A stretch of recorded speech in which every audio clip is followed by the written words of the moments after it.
La dictature parfaite aurait les apparences de la démocratie, une prison sans murs dont les prisonniers ne songeraient pas à s'évader. Un système d'esclavage où, grâce à la consommation et au divertissement, les esclaves auraient l'amour de leur servitude, disait Aldous Huxley.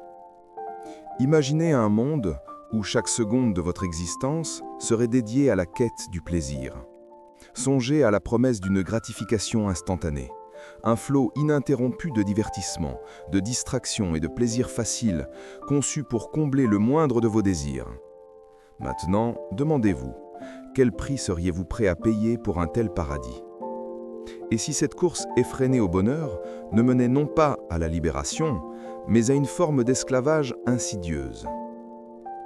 Aujourd'hui, nous allons révéler comment la poursuite du plaisir peut se transformer dans une nouvelle forme de servitude.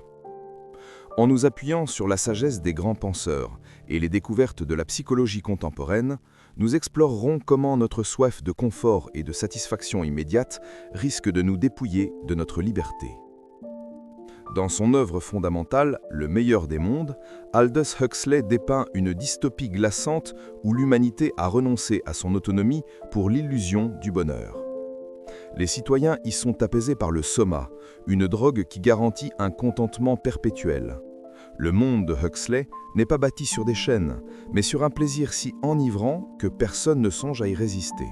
C'est, selon lui, la forme de contrôle la plus redoutable. Observez notre société. Du ping incessant des notifications au défilement infini des réseaux sociaux, ne nous propose-t-on pas notre propre version du soma? Cette fuite constante dans la distraction n'est pas nouvelle.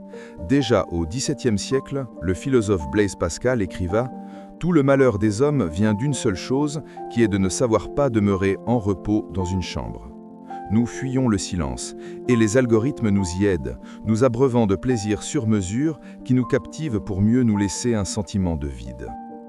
Cette quête a un revers, que la psychologie nomme le tapis roulant hédonique.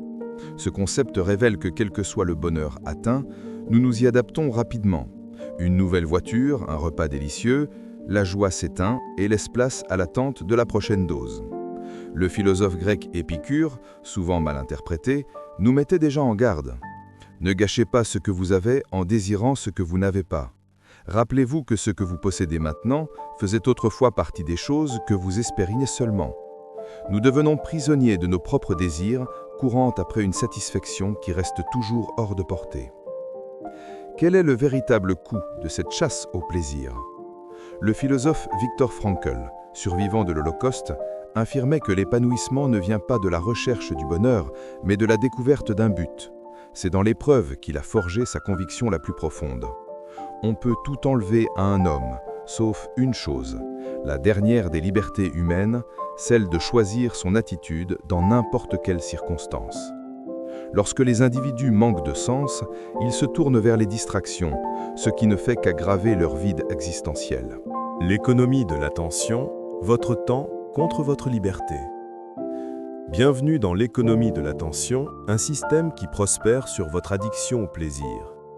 Le neuroscientifique Robert Sapolsky explique que notre cerveau est programmé pour chercher des récompenses via la dopamine. Le piège? L'anticipation du plaisir est souvent plus puissante que le plaisir lui-même. C'est la possibilité d'une récompense qui nous rend accros. Ces mécanismes sont des expériences méticuleusement conçues.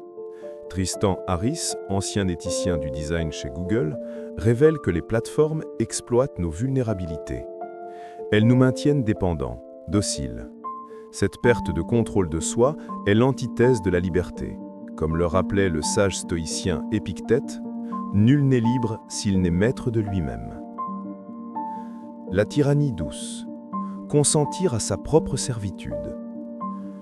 Un hédonisme sans limite ne fait pas qu'asservir les individus. Il redéfinit des sociétés entières.